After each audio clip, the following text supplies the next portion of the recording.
Hello everyone and welcome. This is the collective reading for the Scorpio new moon that is happening on the 13th of November 2023. My name's Chloe. I work with card divination, astrology, and I channel energies through my body. It's just one of the ways that I channel, and as you can see, my hands are moving around right now. This is independent of my conscious thought, drawing in energies from different dimensions to help us heal, help us clear stuck energy, and open up portals to source to get us in alignment with our soul's frequency. It's kind of like a form of light language.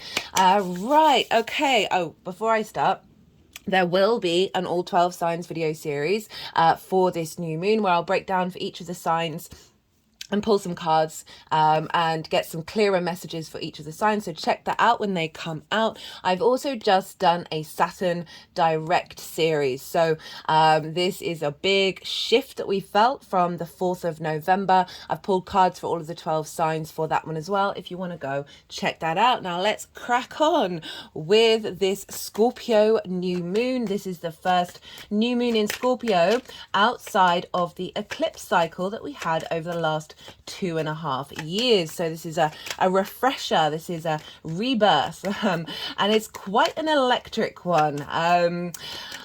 Right. So Scorpio is traditionally ruled by Mars. That's the in more modern astrology they brought in Pluto. I follow with Mars. I can understand why Pluto is very much linked into Scorpio. It's got a lot of similar qualities, but it's my personal practice that the outer planets, the non-visible planets, don't necessarily like to be defined by being linked to a sign, right? So Mars ruling Scorpio, which is fixed water and cardinal, no, not cardinal in nature. Fixed water is fixed in nature. It's cardinal and it's yin, night in nature. This is a feminine energy. This is receptive. There's a sense of cultivation, of nourishment, of observing. There's more strategy with yin signs. It's earth and water are yin. They're bound by gravity, so there's a sense of slowness and a weight to it, but it's incredibly powerful. If you think, water erodes absolutely everything, but it takes its time doing so. So this is a slower sign. This is as I said, that observational state, right? There's an element of softness to it, and it's that strategy. It's like it's the planning before we then take action, with the sort of the yang day side of it. If you think of the night and what night represents, this is a time when we go inward, when we're perhaps a little bit more private, and we're sort of digesting what's happened leading up to it in the daytime, right? It's not necessarily all go, go, go, go, go. So this is a yin night energy. And it's ruled by Mars, and Mars traditionally the god of war, right? So in a yin sign, it's more defensive, it's more protective. My hand has just gone over my heart chakra. That came out very loudly in the last lunation, because that was kind of being governed by Mars, and it felt like a very protective energy. This was the full moon in Taurus, which was the final eclipse that we had in that season. And so Mars it's in its own sign. It hasn't been in its own sign for a while now, because we had that long retrograde in the sign of Gemini. So it's very powerful in the sign of Scorpio. It's very sort of willing to go and figure out what needs protection, right? If you think about that Scorpio energy, it's wherever that falls in your chart, but this now with Mars being there, it's this sense of the ability to go into the darkness and figure out what are the fixed energies of your emotional body that need action taken around them, like they need perhaps some renovation, right? So it's kind of like doing up that area, making sure, I'm saying defenses, but it's not necessarily it's more of a protective sort of, okay, what work needs to be done? How do we establish something and cultivate it in order for it to last going forwards? And so Mars moving through Scorpio, very powerful, of being like,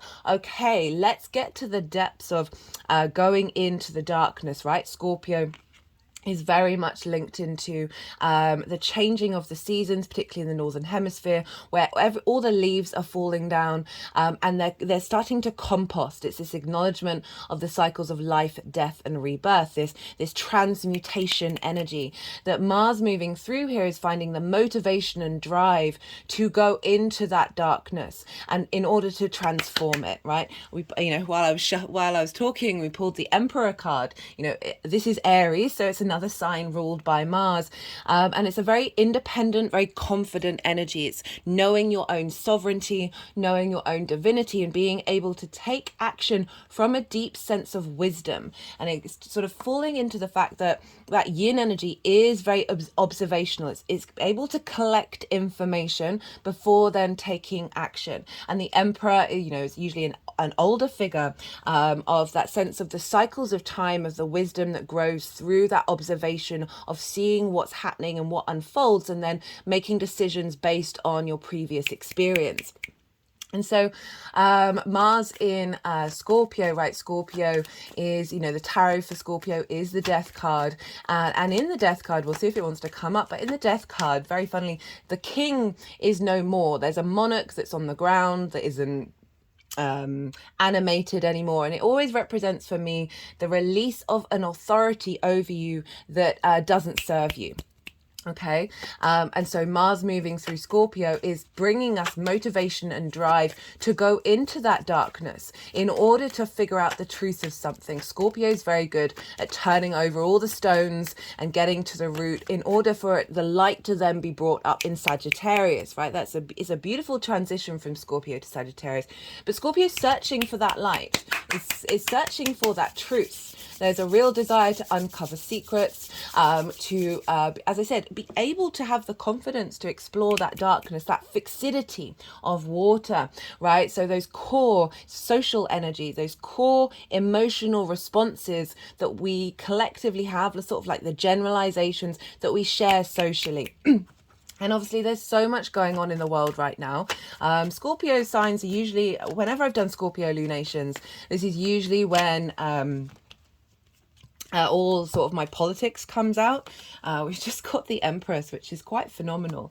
So we've got the Emperor and the Empress coming out together, and the Empress is, the Queen of Queens. She wants you to, this is Venus. She wants you to feel good in this physical world. She wants to bring in a sense of fertility, and expansion, right? This pleasure principle in the 3D realm. And, I said at the beginning of the video, this feels like a rebirth. This feels like we're being cracked open. We've got the fault line oracle card here, cracked open to be able to honor our space in the universe, in society, without people pleasing, without second guessing ourselves. Oh, they like that one. And just really having this innate sense of drive and intuition, if we're thinking about the water of Scorpio, to understand the unconscious space that is acting out, right? And I feel with this moon, it's moving beyond trauma responses and limiting beliefs, and really cracking open our soul wide open to be able to find the depth of motivation of the darkness, right? Rather than looking always to the light, of really honoring this space, because they form one another. The light, without the light, we wouldn't realize it was light without the darkness, and vice versa. There's a sense of being held in the darkness for this rebirth.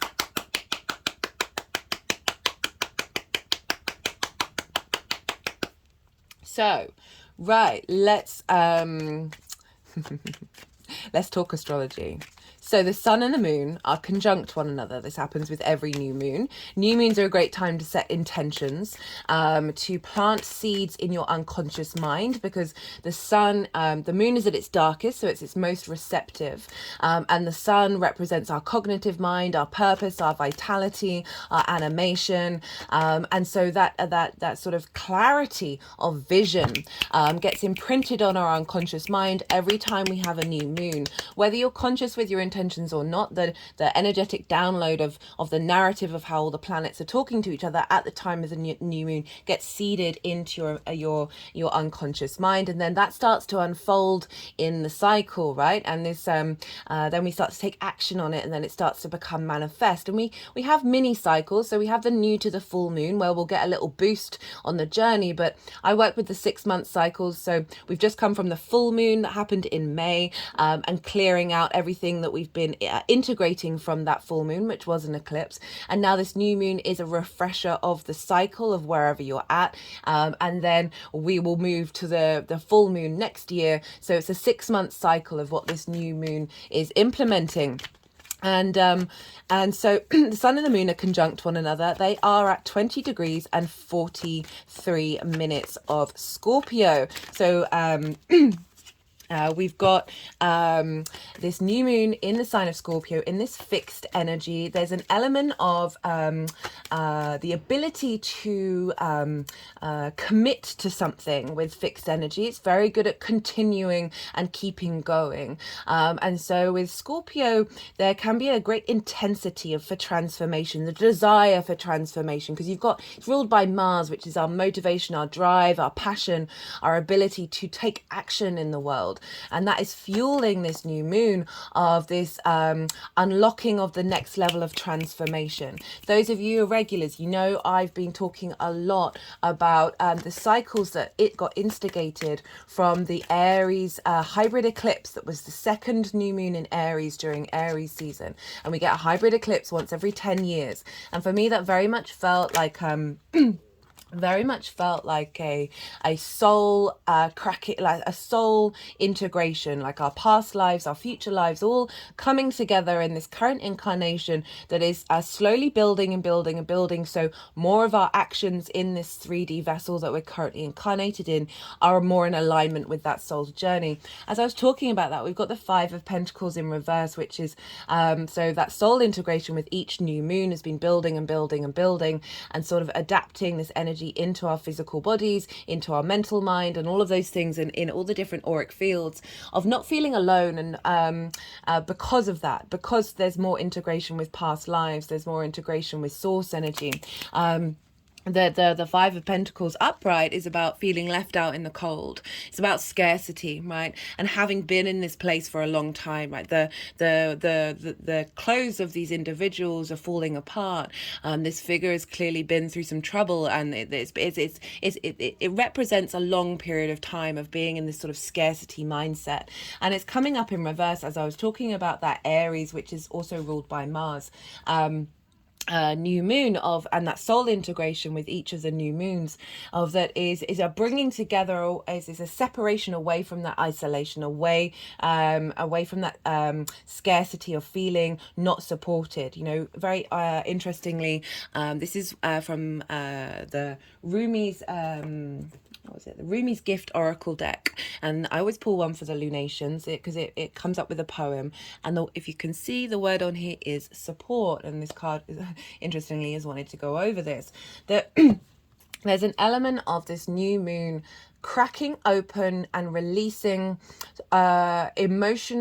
fixed emotional intensity, like these core emotional spaces that aren't necessarily the ones that aren't serving us, particularly of feeling alone and feeling separated, are being released now, and allowing us to step ourselves outside of society while still remaining in it.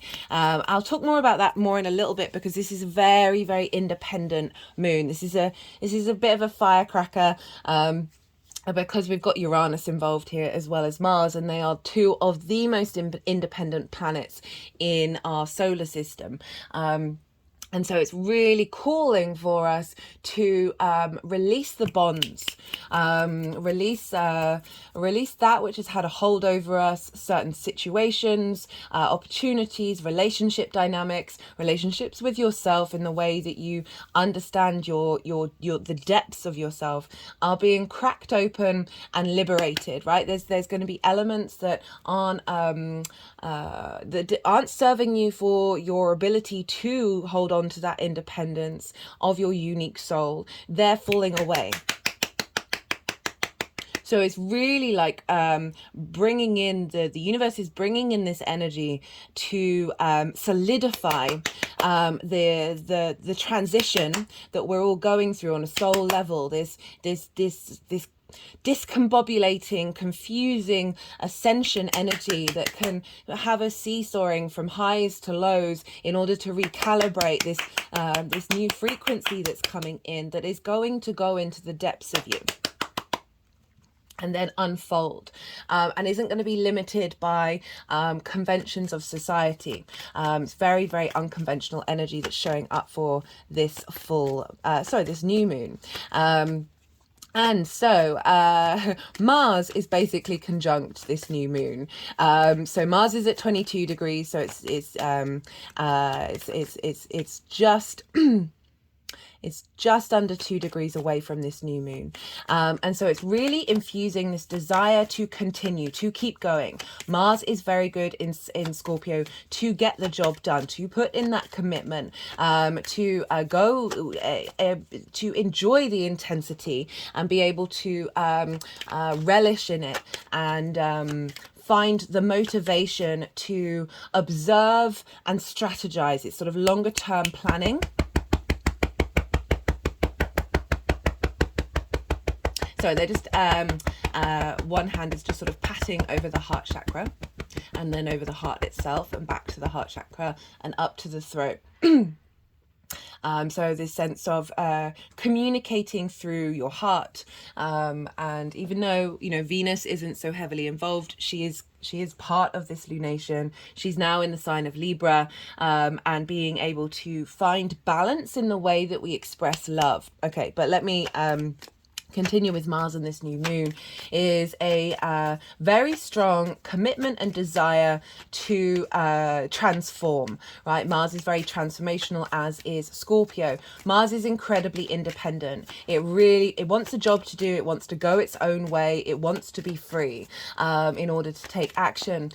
So I feel like in the sign of Scorpio with this new moon is making sure that you have the things that you need within you to go on this journey. Right, that sort of protector energy. What are you prepared to defend? And this is asking you, with the other parts of the astrology, to defend that which liberates and nourishes you. And there's like a protective, energetic field coming up around that. Woo! Okay, so Mars is conjunct this moon, and I want to talk a little bit more about Mars because however many days later, right, on the 18th, so this moon is happening on the 13th. On the 18th of November, Mars and the Sun are going to conjoin. They're going to be on top of each other, and this is called a Cazimi, and this happened, that's a word used whenever the Sun conjoins a planet, and so we don't get Mars Cazimis very often. The last time we had a Mars Cazimi with the Sun was in the sign of Libra in October 2021. And we're not going to have another one until January 2026. And that's going to be in the sign of Capricorn. And then the next one is going to be 2028 in the sign of Aries. Now, there's a common denominator here. Scorpio is ruled by Mars. Capricorn is, Mars is exalted in Capricorn, so it's raised up high in Capricorn, and Mars rules Aries. So we've got these conjunctions with the Sun in Mars-orientated signs for the next 3 cycles. One of the, I'm just going to give a little example of what that cycle can represent in your own individual life. So whenever Mars conjuncts the Sun, the Sun is infusing Mars with a new sense of vision, a new sense of purpose and vitality. So essentially the Mars going around the sky is going to get a boost from the Sun of let's get up and go, let's do the things, let's be, and it's happening in the sign of Scorpio. It can be linked into relationship dynamics. There's like, there's a theme around relationships often lasting around 2 years. Now this can be part of a Mars cycle linked into the sun. So we've got this new moon in the sign of Scorpio, basically conjunct Mars, very closely conjunct Mars, which is instigating a new beginning. And then sort of like a week later, we're going to have this reboot in Scorpio with Mars, activating a new motivation cycle.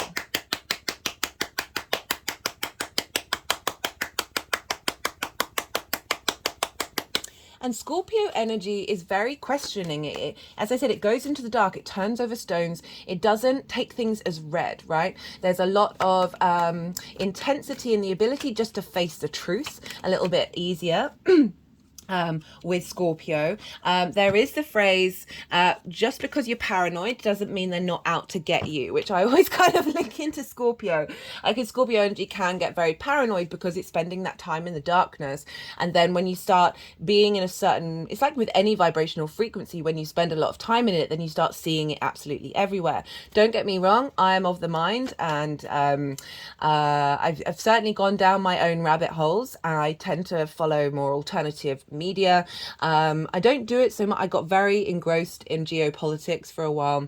I kind of stopped that, and then every now and again I'll go and tap into alternative media, and they're essentially just reconfirming everything that was kind of said 2 years ago, 4 years ago, however long ago. Like, they're the same structures that are still there. There's corruption, there's lies, there's delusion, there is, it doesn't seem like there's any point of integrity out there in the world. Seems like a very sort of thinking very short-termist, not supporting the people kind of energy. There's obviously now a lot going on in terms of conflict. Mars can often be linked into conflict, and we've got this. There's obviously a lot's gone on since 2020, let's say that to the very least, and there's a lot of things that people who might consider others who wear tinfoil hats to be a little bit delusional. There's certainly been lots more coming out in the news in relation to certain things that have been put in place that are potentially part of a bigger picture. My mind's still out on that, because herding cats, guys, getting a load of politicians to be all in alignment, or certainly whatever, it's like I feel like I'm on the fence about just how far it goes, but certainly you just see it in all the structures everywhere that they're not wanting anybody to think, right? Killing us with food, with water, with phones, dopamine, rewarding, breaking off our ability to critically think and question things. Now that Scorpio energy is all about questioning, and so I really like this for a new Mars cycle that is instigating collectively for us to be more inquisitive, for us to really see the cycles and understand this active transformation and the ability to reveal things that we may have shied away from, and be able to take action based on our fixed integrity as well. So this is really powerful, this new moon. Not only is it conjunct Mars, but we're getting this activation of a new Mars cycle in the sign of Scorpio, with a very powerful Mars. So that's gonna, you may have felt quite heavy with that Saturn transit, and now that energetic heaviness is being released. The valve has been opened a bit with that, but with a new moon in the lead up to that, our energy can be a bit heavy because we're transmuting before that new moon. We're getting rid of things, we're shifting that energy, and then we've got a huge electric energy happening at this new moon that's then going to get a further boost in the cycle cycle with this conjunction that's going to happen. I might pull cards for it in the All 12 Signs video series, so we'll see what shows up for that. Not only is Mars conjunct this new moon, but so is the asteroid Ceres. She's at 24 degrees, so within 4 degrees of this new moon. She represents the harvest. She is the Earth Mother goddess energy, linked into Demetra and countless other Earth goddesses around the world. It's a very old tradition. She was celebrated before the sort of Zeus came along. In terms of the history of mythology, you would have more earth energy, more pastoral, more nature orientated and feminine origin religions and worships before we then got across the board. We got the sort of the storm gods coming in, and this came in from the nomads, the herders who would travel and bring this connection to cattle and commerce.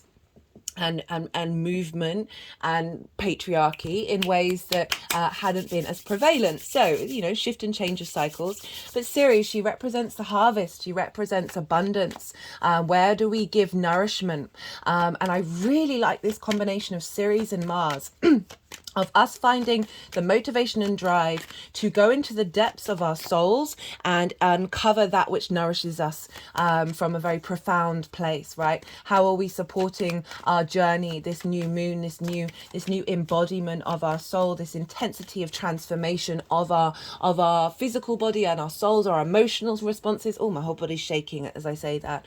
That there's a real if Ceres wasn't there, I would find this new moon to be a little bit more dramatic. It's still going to be, I think, very, very dramatic because of Uranus over on the other side in Taurus. But Ceres is there feeling, I feel like, really grounding this energy of giving us the strength, giving us the nourishment to go forward in this new adventure that may be a bit, may involve a bit of conflict, may be a bit disruptive, maybe sort of shaking down our environment in order for us to be rebirthed. I'm just looking at the Emperor and the Empress as I say that, of like the masculine and the feminine, the divine masculine, the divine feminine. We have all these energies within us. It's not gender specific, coming into a space of union and being able to, as I said, that support and that nourishment that's coming through with Ceres and feeding Mars, this our motivation, our drive, our passion to take action from an indent place that isn't depleting us because Ceres is there. Okay, so that's a really pretty powerful new moon in and of itself. Like, I feel very held by that energy. I've just got the 5 of Cups also wanting to be in reverse, which is in a representation of grief, right? And focusing on grief. And very interestingly, that's quite funny. One of the few things I wrote down for this moon was grief can have the capacity of denying transformation, because grief keeps us stuck in a certain space. It has us feeling lack and sadness that something has gone, rather than being aware of the present moment. Don't get me wrong, grief is a huge part of the human condition. It is not linear. It takes time. I'm not invalidating it. I'm just acknowledging that grief in its strongest capacity keeps us stuck and unable to transform that energy, unable to transform our lives into a new journey.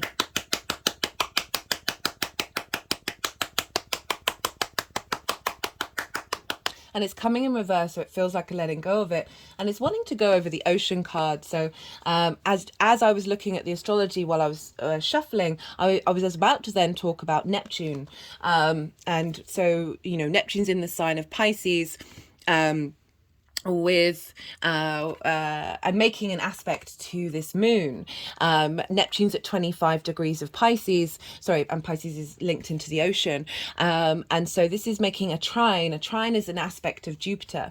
Jupiter wants to provide elevation, wisdom, expansion, a sense of opportunities, a sense of there's a joyousness to Jupiter and to the trine. It's free flowing, easy energy. It's both water. They are both yin light in nature, but different modalities. Scorpio is fixed, and Neptune is mutable. So there's a sense of Neptune bringing in this adaptability energy, right? Neptune for me is our point of connection to source energy. And so this is all the realities, all the frequencies, all the dimensions, all the possibilities. It is absolute pure creation energy in my mind of all the possibilities, right? And it can be a bit discombobulating, Neptune. So sometimes Neptune can have us be incredibly oversensitive to noise, to smells, to all of these things, because it's holding absolutely everything within it. So there's an overload energy to Neptune, but it's very mystical, it's very magical, it's very idealistic, right? And it's very capable of bringing different realities into our own. It's linked into the film industry. And in the sign of Pisces, it's this boundless, fluky, magical, mystical sign within in and of itself, that is calling us to be able to look at the grey, the shades of grey, the light and dark all together, and have this sort of a deeper understanding and knowing of how all these parts are all one and the same thing, right? We're all the drops in the ocean. So Neptune making this trine of elevation, of expansion, of a sense of opportunities, of wisdom coming through from the sign of Pisces, from the last sign in the zodiac, this very magical energy, this mutable energy. So bringing in, so a mutable, adaptable, changeable energy, bringing that into fixed Scorpio that may have some certain limitations and fixity, like there's a stubbornness with fixed signs. They can think that they're right and just keep on going and not necessarily want to listen to new ideas. And the fact that we've got this very supportive trine with Neptune makes me feel that this is our connection to source energy that's bringing in this very magical energy, this ability to so I had originally started this video and I had to stop it, and this was the first card out. This is alignment, and it's come up with the King of Pentacles and the Seven of Cups. You know, that was on the top, and the Seven of Cups for me is like the channeling card. This is very dreamlike, it's very fantastical, it's very, I feel very Neptunian, right? All these different possibilities of tapping into source energy, all these different realities, all these different wonderments that are coming through with this new moon. And it's opening up these possibilities. Having cleared out some difficulties, right? And we've got the King of Pentacles, right? This ability to create abundance, this stability that's coming in, that is able for us to take action in this new dynamic, with this source energy support, having the wisdom and the clarity to be able to, with this new moon, then take with that Mars, that action with Neptune of bringing a sense of abundance and peace in the world, right? This is a lot of opulence in this card. There's a lot of safety, there's a lot of security, and there's a lot of possibilities with this energy of creating in the 3D world. And then the Eight of Wands of alignment of because all the wands are in the same direction. There's a sense of clarity of your passions and your drives coming through. So all of this this Neptunian energy of being able to bring in different frameworks and expand our ability to break out of stuck structures in Scorpio, right? Can get too fixated on things. Allowing that shift and that change to happen, of bringing in this sort of more expansive love energy from the universe, right? Mars in Scorpio is full of love. It wants to protect, it wants to defend that which is important to it, but it's also allowing different being able to do that without necessarily causing discord and mitigating other people's autonomy, right? So so we've got that really supportive Neptunian energy coming in, of bringing in multiple possibilities that are coming from a more idealistic point of view, right? So what else is going on? Okay, let's go to the other big gun. So over in Taurus, opposite Scorpio, is Uranus at 21 degrees. So the I think it's the day before or the day before that. So it's either Saturday or Sunday. Mars is exactly opposite Uranus. Now, Uranus, and so therefore activating a very powerful astrological representation. And now the moon and the sun are opposite Uranus. Now, Uranus for me is the chain breaker, the path clearer. Uranus in the solar system is the oddball, right? Its axis is different to all the other planets. Its north pole points towards the sun, and all its moons are retrograde. Uranus will come along and shake up your life. Uranus is incredibly independent. It's very confident and comfortable being different to everybody else. And all it wants for you is for you to feel that same way and not be limited by convention. It's a very independent, very innovative energy. Just got the Ace of Pentacles. Oh, for those of you who've not tapped into the Saturn in Pisces going direct series, this card came up for every single sign. I've never had that before, so maybe go check that out if you've not seen it. The Ace of Pentacles, as I'm talking about Uranus and this cracking open aspect of independence, of being able to bring in this higher perspective of you are the universe manifest in individual form. Oh, my body's moving around at that. At that one. In this vessel, Taurus energy. You are in this vessel. You are experiencing life on a personal level, and it's really, this is a renewal, this is a refresher of calling in that 5D perspective into the 3D world, that you can both zoom out and enjoy the present moment. So back to Uranus. Uranus, as I said, very very innovative, inventive, and original, very independent. So Mars and Uranus are the two most independent planets. This is hilarious. Uranus has actually been really calling to me over the last couple of weeks. I've found in my research and my what I've been drawn to is Uranian energy, whether it's in the people that I meet, or I'm always getting the charts up of anybody that I'm watching content on, any movies or whatever, or any podcasts, all of those sorts of things, or anything that I'm just generally inspired, what I'm reading. And Uranus has been showing up really, really loudly. We also just had that Mercury opposition with Uranus as well. Very free thinking energy, very independent, being able to tap into this very high vibrational frequency of inventiveness, of eureka moments. And now we have it with Mars. So the Uranus it's going to do what it's going to do. And if you've got Uranus in your natal chart, look to it and try and look to the aspects, maybe get a natal reading, see how that's showing up for you, because it will be that place where you're not taking society as read. You are not listening to what you are listening to what you're being told, but you're questioning it all, right? Remember, its axis is different to all the other planets, so it's got a different vibe. Its moons are also all retrograde, and the way that I interpret that is it is very good at intuitively knowing what it needs to do in order to clear the path, in order to break the chains, to liberate us on our individual journeys. It has this intense intuition of the right thing to do to serve for our freedom, and its north pole is pointing towards the sun, so it's getting a lot of its vision downloaded into its north pole that operates its magnetic field. So its compulsion is via the sun, right? This vitality, this light code energy, this connection to the center of the universe. Uranus is very, very linked into that. And so it is very independent of not necessarily caring about society, and it can go to extremes, caring about other people's ideas, opinions, emotional space. All of these things can be sort of the extreme version of Uranus, but what it really is asking you to do, you're breaking convention, you are breaking against the norm, you are finding your individuality with everything that you've learned from the context of your society. We are part of a structure.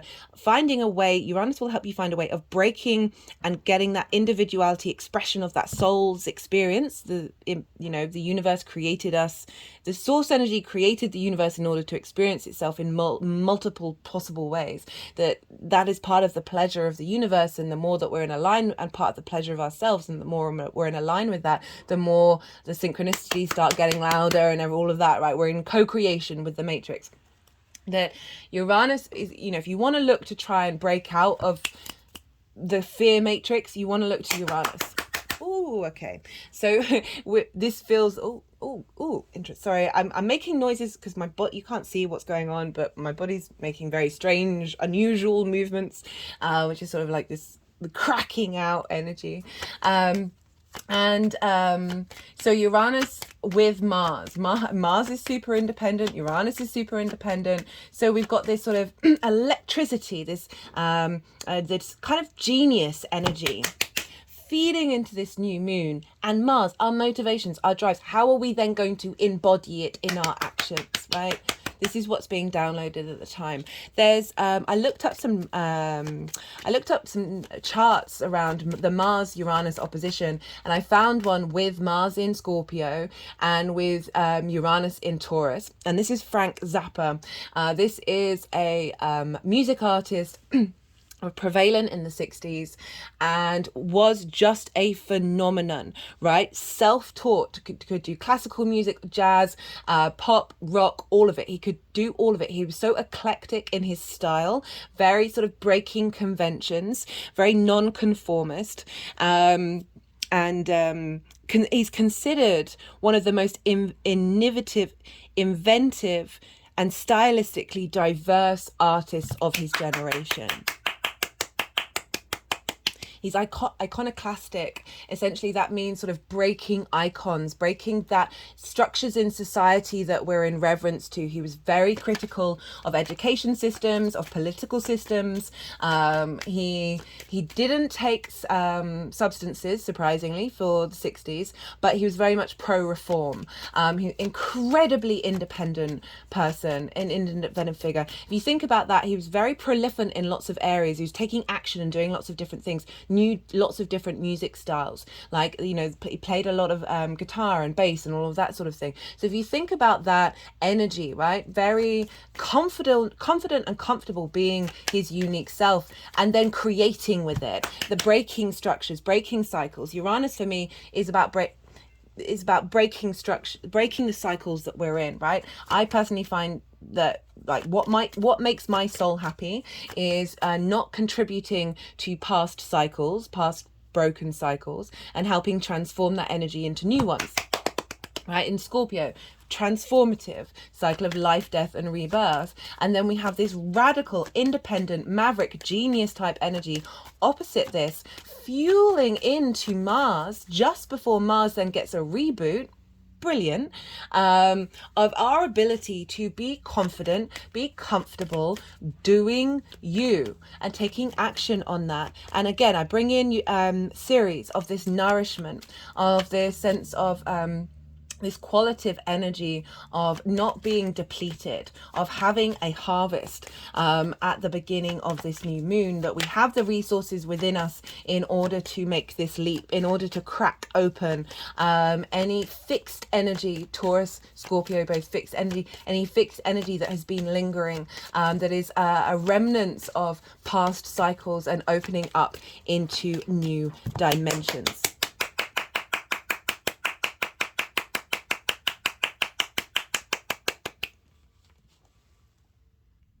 I just paused for a second to pull up the chart for the Mars-Sun conjunction that's on the 18th of November. Might be the 17th of November for some of you because it's 6 a.m. here in the UK. And this is at 25 degrees of Scorpio, and it's making almost exact trine with Neptune. So it's reinforcing that new moon energy, as well as making a sextile to Pluto. And the moon will be in Capricorn conjunct Pluto. So we've got this even more intense transformation of our structures, of our intuition as well, that is feeding by sextile to the moon, to the sun and the moon. So Venus harmonizing our intuition with our actions, that are going to be creating transformation over the next 2 years, right? But with this idealistic support, this source energy from Neptune, this internal source energy, because it's retrograde in our movements moving forward. So it's quite phenomenal. this moon and what's going on here, and then what's going on with Mars. Right, so there's a couple of other things that I wanted to talk about in terms of the astrology. So Black Moon Lilith is over in the sign of Scorpio at 21, sorry, Leo, at 21 degrees, squaring the sun and the moon, squaring Uranus.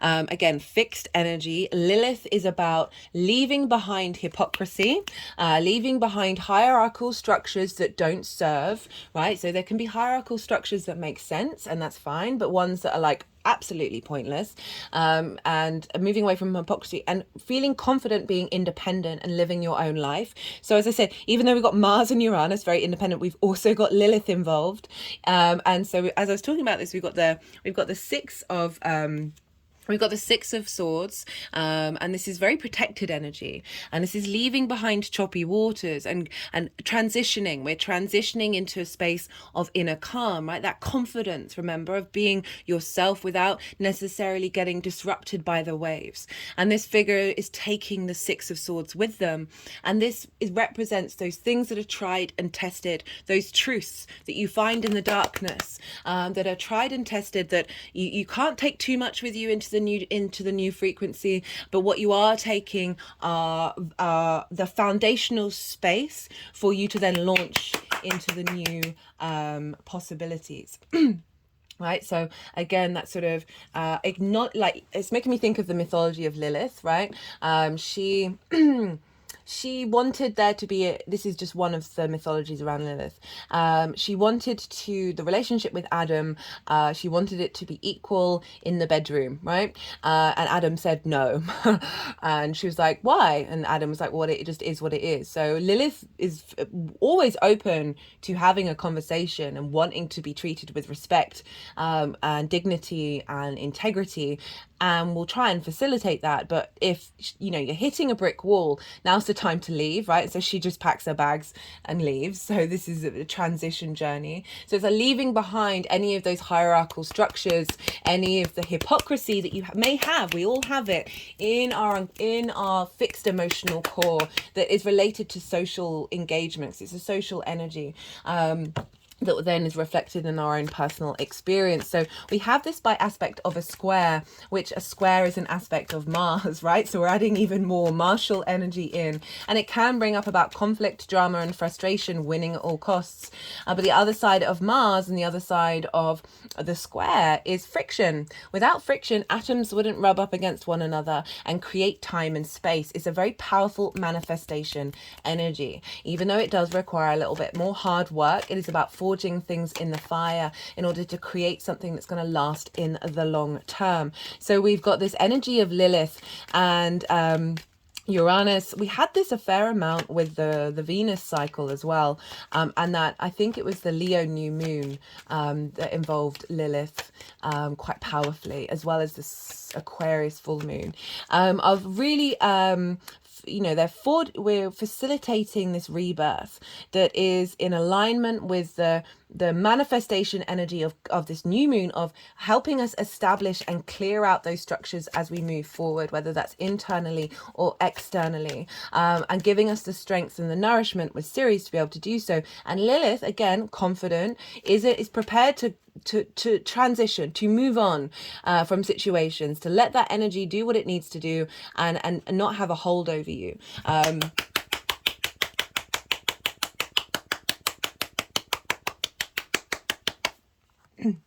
So that's making a square to everything, which is pretty powerful. And we also have, what do I want to bring in? We've got Venus and Mercury. They are talking to one another. They are sextile one another. Venus is in her own sign, in the sign of Libra. She's with the South Node though. So this, I might do a Venus and Libra series. We'll see how everything goes on. But she's in the sign with the South Node. So there's an element of refinement, of releasing of old inequalities, of imbalances. And she's talking to Mercury Mercury who's now in Sagittarius. So we've got Mercury in a very passionate sign, the preacher energy, the ruled by Jupiter. So Mercury's not fully happy here, but I love Mercury in the signs ruled by Jupiter. I think they're phenomenal. I can understand why the traditional viewpoint isn't as favorable, but Mercury being able to express this sense of knowing of the light of where we're headed, right? Sagittarius's movement, it's mutable, again, adaptable, of like, but it's got a direction of where we're headed, and our ability to pick up the information that is pulling us towards the light is being communicated at the time of this new moon. It's also making a square. So Mercury is making that sextile with Venus, and a sextile is an aspect of Venus, so it's a soft, free-flowing energy. It'll go exact a couple of hours on the same day of this new moon. And it can bring about love, appreciation, connection, harmony, as well as creative brainstorming. So we've got this balance exercise of Venus in Libra, of wanting to bring justice to the table, wanting everyone to have a space at the table, rebalancing any distorted narratives that need to be transmuted with that South Node, finding this sense of charm in the way that we are expressing what it is that we love and what it is that we value, in the ability to communicate to Mercury of like, where are we headed towards the light? And I say light in, I'm not prioritizing the light. It's just that frequency that isn't holding us down forever, right? It's a constant cycle between the two of brainstorming with Mercury of new ideas to get us to that place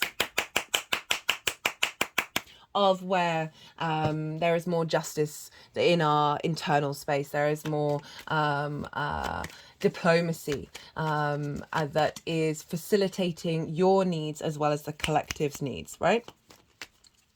And so Mercury is square Saturn. Saturn has now gone direct. As I said at the beginning of the video, there is a Saturn direct series if you want to go check that out. And now Mercury square Saturn has been for a couple of days with this new moon. And there's a manifestation of Mercury is very good at finding the details, of creating ideas and information and collecting and bringing about flow. Saturn in Pisces is establishing structures in our unconscious mind that are allowing the magic to come out. And so we've got this sense of duty and responsibility of Saturn, of bringing in our legacy, bringing in, again, a square, a manifestation energy of friction, of creating, manifesting this ability for us to find, that Jupiterian energy is quite heavy there. And it's also in the sign of Taurus, opposite this moon, of Pisces and Sagittarius, of this sense of knowing, this sense of wisdom, this sense of Jupiter's often linked into the law as well, of that confidence of being able to express what you know from a place of integrity. There's a fueling the magic of this transformational energy in the sign of Scorpio, right? So we've got this very... there's an element of uplift coming with that, even though there's a seriousness and there's a maturity around Saturn. It really does want us to be confident in our own authority without negating other people's, from a place of integrity that leads to our legacy. So we've got that infused into Mercury, as well as that Venus element that is making is bringing about a new framework of understanding where we're headed and what we're doing in terms of longer term cycles. Right, is there anything else I wanted to say about that in particular? And the reason why this particular part is linked into Venus is because Jupiter's over in Taurus and Venus rules Taurus, and so Venus is impacting Jupiter, and therefore that Venus energy is impacting what's going on in Pisces and Sagittarius. So we've got a split in the chart between everything in Scorpio. The Sun and the Moon and Mars are all being governed by the Moon and the Sun are being governed by Mars, and Mars is just got the Seven of Wands, and this is about confidence, finding confidence. This is acknowledging you're on higher ground, but there's a sense of unsteadiness with this card.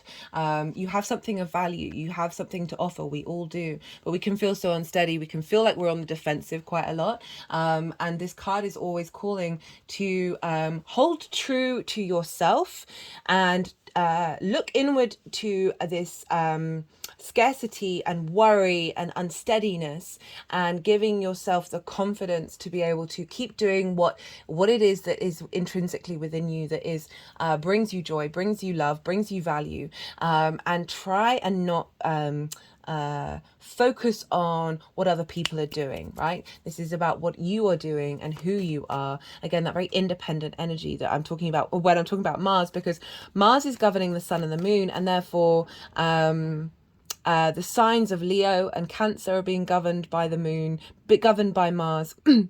As well as Aries, but the rest of the chart is being governed by Venus, because Venus is in her own sign as well, which is perhaps why we've got the Emperor and the Empress show up.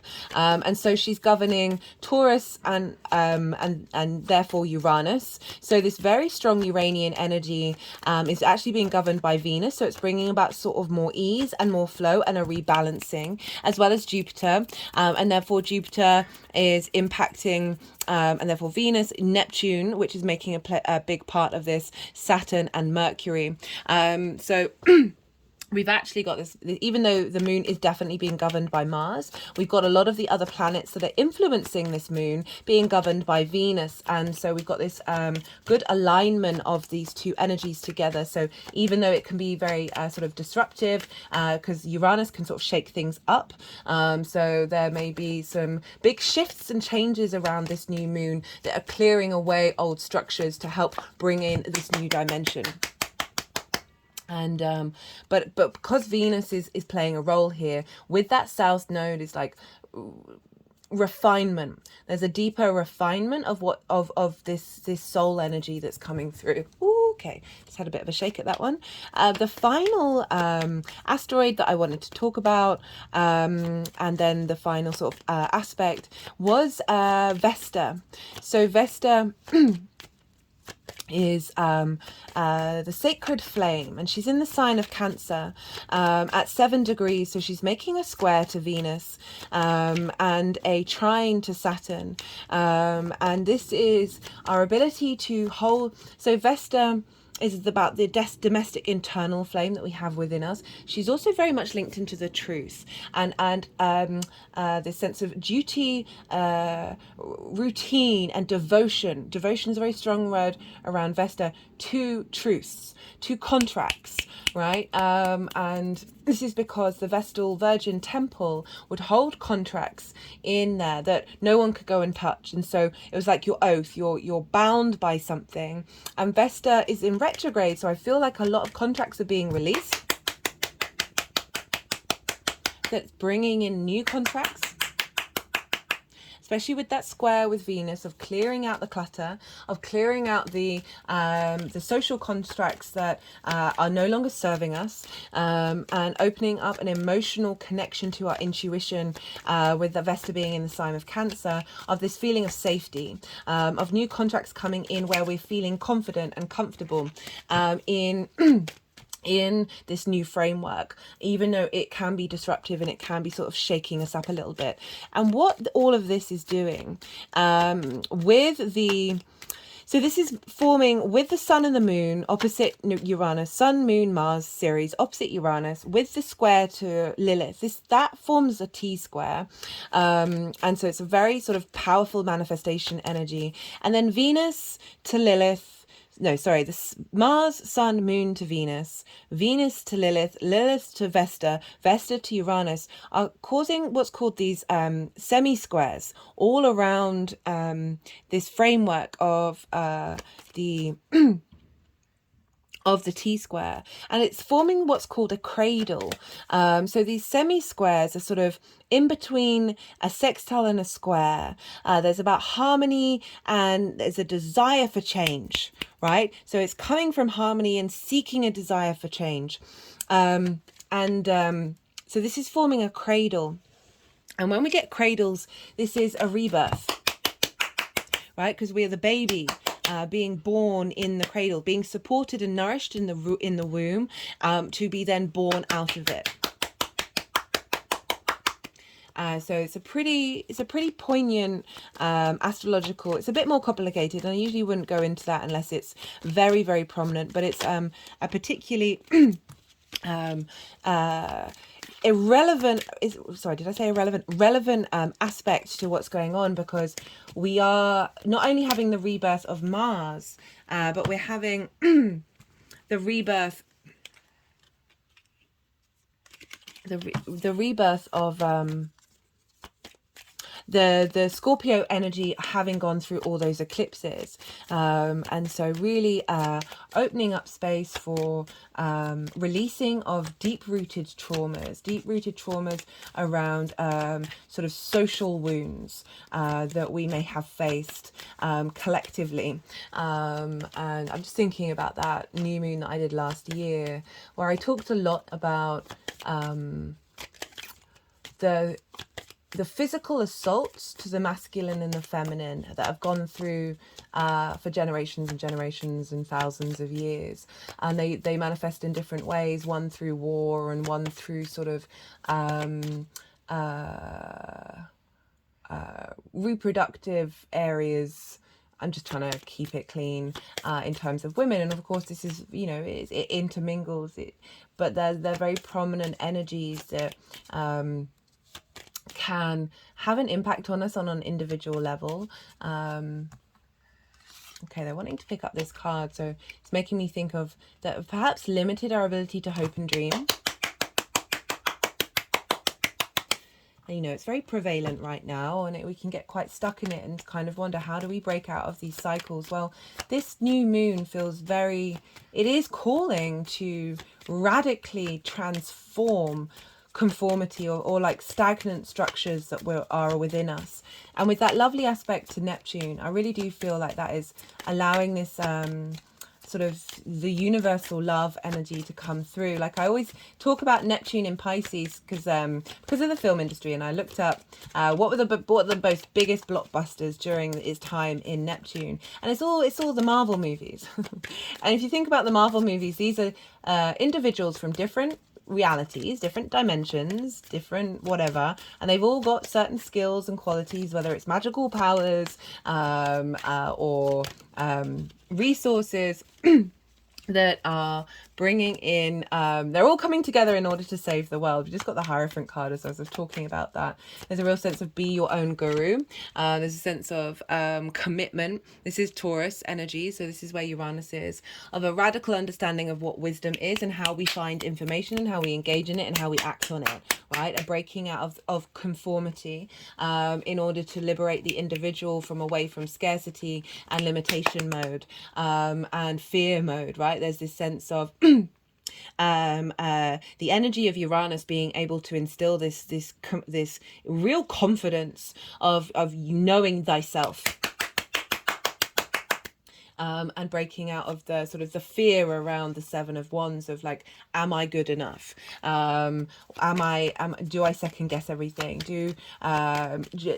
Am I unsteady, or is this just a old framework that I am carrying on me, part of a social dynamic of fear and scarcity? Okay, there's a big shake over at that one, and a release of that motivation and drive of Mars, really instilling in our unconscious mind the confidence and the independence to be able to keep going, to be able to commit that fixed energy to your eternal transformation.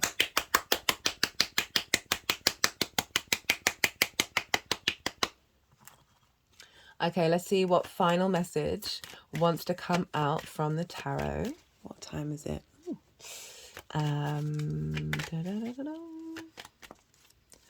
Final card. Yeah, I'm just rethinking about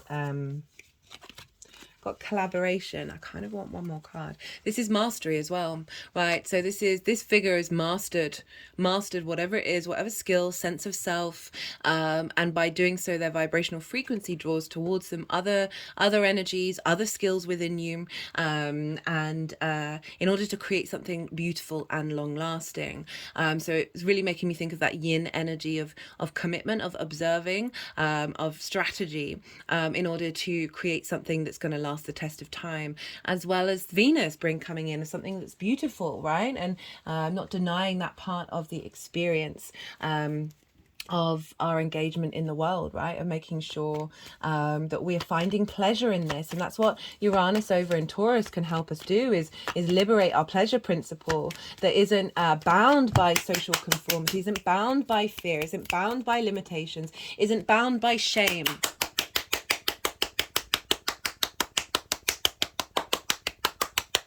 Shame is such a crippling energy. And I'm just getting quite emotional thinking about it. It's this element of, because this Taurus energy is very sort of like social structures, and the collective and society and conforming.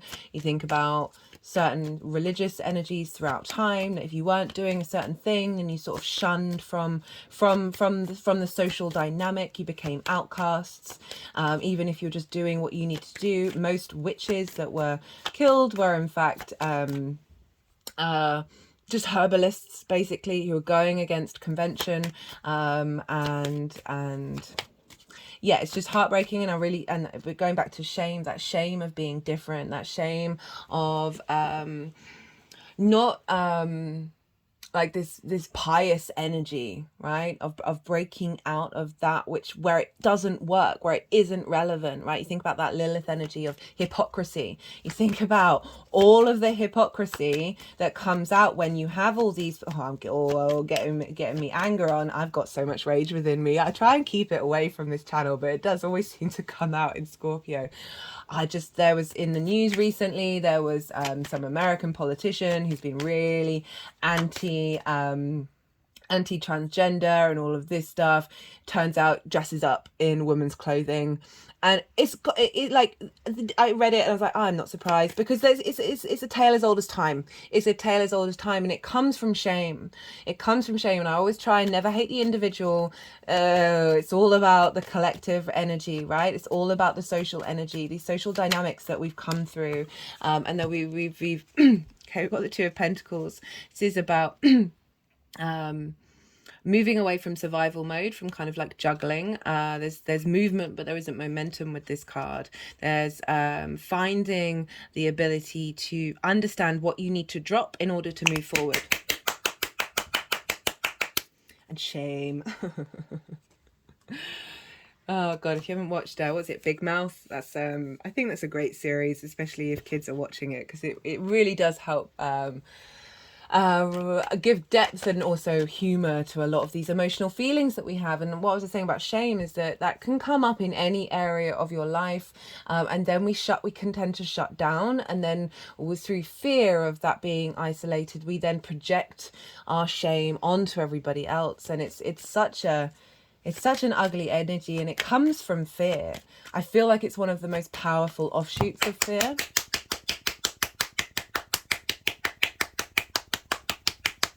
And Scorpio traditionally rules the sexual organs in the body, in astrological astronomy. Okay, I just feel this liberation around this to be... There's a confidence coming in. You see this figure is really confident. So this is the wish fulfillment card. I always struggle with that phrase. I like to focus more on this energy. It's calling you to feel confident that all your wishes have come true. There's a sense of gratitude. There's a sense of, you just feel it. You just know it. It may not have shown up yet, but there's this, and it's difficult to do, to get that embodiment, to get that feeling. Remember, it's cups, it is emotions. But I also, look at the confidence of this person. This person isn't ashamed of what they're doing. They know what they're doing and they're happy about it. They've made informed decisions, and it's come along, and something has manifest because of that. And I feel that whatever's being linked in to what I'm talking about, shame, however that shows up, of there's a, rather than holding on to it and getting into the darkness of it and feeling trapped by it, that this card is saying that there is a sense of liberation coming with that. There is a reorientation in our understanding of our emotional body, of our fixed emotional body, however that shows up for you, that is opening up this space of confidence in self, that then you're no longer being you're no longer falling prey to the social norms. I say that with consent is obviously consent in all ways. I won't go too much into that when I say that, of that independent energy, right? Of it's still holding a level of integrity within you that allow, you know, that King of Pentacles, allowing that to then manifest in the world, right? So that's such an interesting card showing up for the final card of this Scorpio new moon, right? That I'm just getting, all I'm getting from this figure of this is this innate sense of knowing and confidence that the actions that you take are leading to wish fulfillment, however that looks. That can be in various forms, and but this could also be because of this cycle and because of Uranus, there's something out of the blue, independently, is going to manifest. Right, Uranus is very sort of lightning bolt.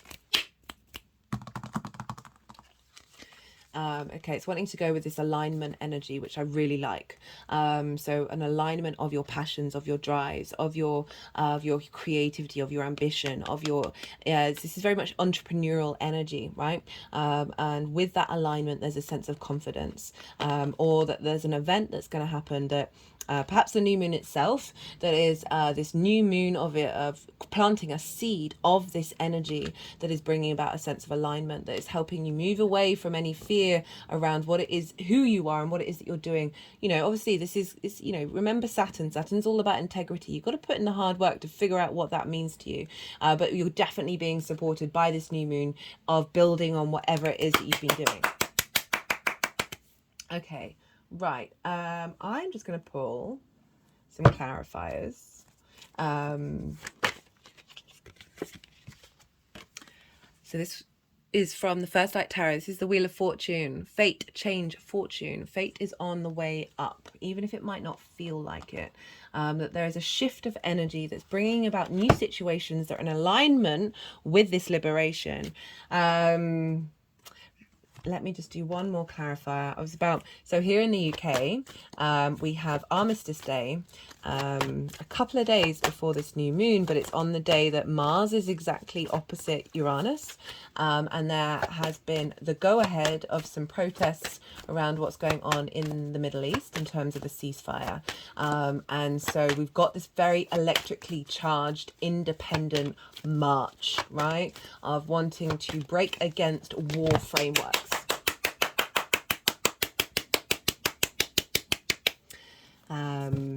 I feel like Venus being in Libra is adding to that. Let's get a final. So that's what I mean. I'm using that as an example of sort of saying, along with that Frank Zappa, even if you don't know the music, one of my favorite tracks is B in my video. I think it's hilarious and I love it.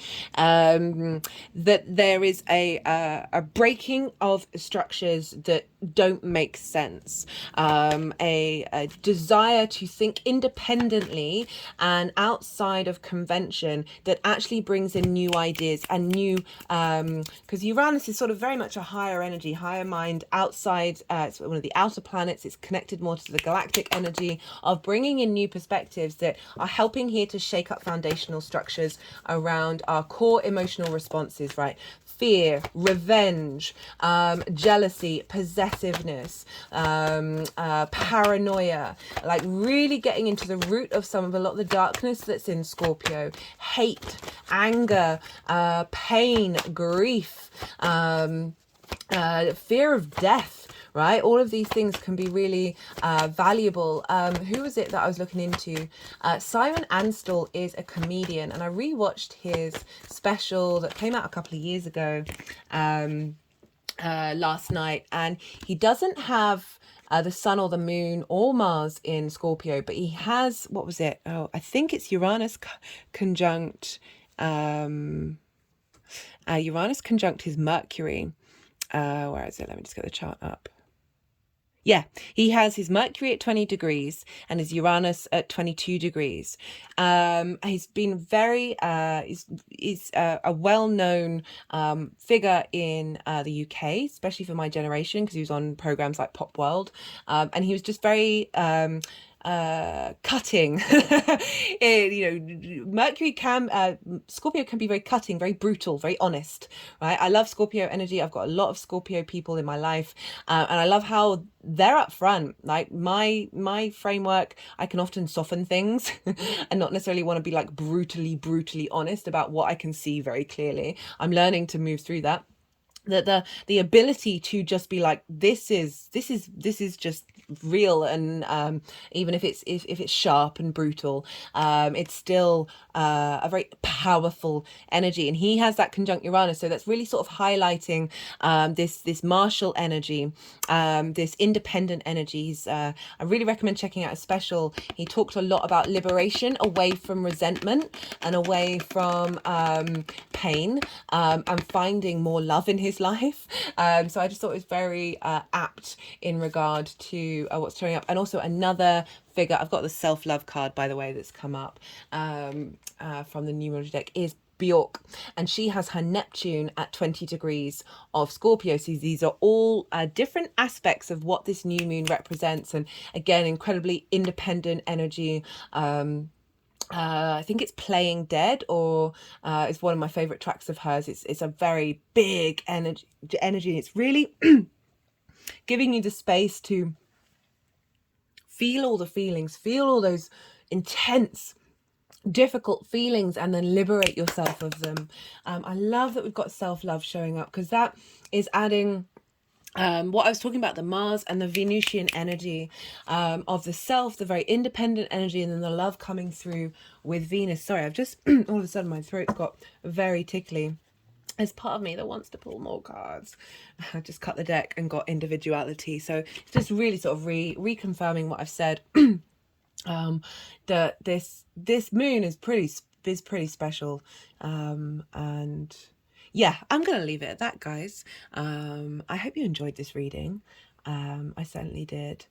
Liberation, independence. It may feel disruptive around this time, but just really, it's yin energy. So go inward, spend a little time in meditation, and really get to the foundations, the roots, get into the deepest part, and acknowledge like where all these different energies come from. They all stem from certain things, and figuring out what your relationship is to those emotional places, and where you may be limited around that, and then trying to figure out ways of letting go of that. This new moon is going to be activating that anyway, and again bringing in that alignment and helping you find the strength of character to be able to keep going during this very difficult time. We're being bombarded from every direction, and I really feel very, very protected by Mars in this journey. My hands have just gone over my heart chakra, and that Uranian energy of no fucks to give. I say that flippantly, and also with the inherent knowing that there is always the care deep at the root of it, but it's like releasing, as I said, releasing those foundations of things that actually don't matter really, when we're a little bit more real with the reality of social structures. Social fixed water sign of Scorpio. And I love that. I love the Mercury in Sagittarius. This sort of, and this is the Mercury in Sagittarius card. Forgotten that, of alignment, of knowing the clarity of the direction of where to head, with this very electrifying, energizing energy of Uranus and Mars. It's very, very energizing. Lots of energy to go and do the things that you need to do. And remember, this is being seeded at the time for the next 6 months. Okay, I'm going to leave it at that, guys. I hope you enjoyed. Be good to yourselves, be good to those around you, and most importantly, be well until we meet again.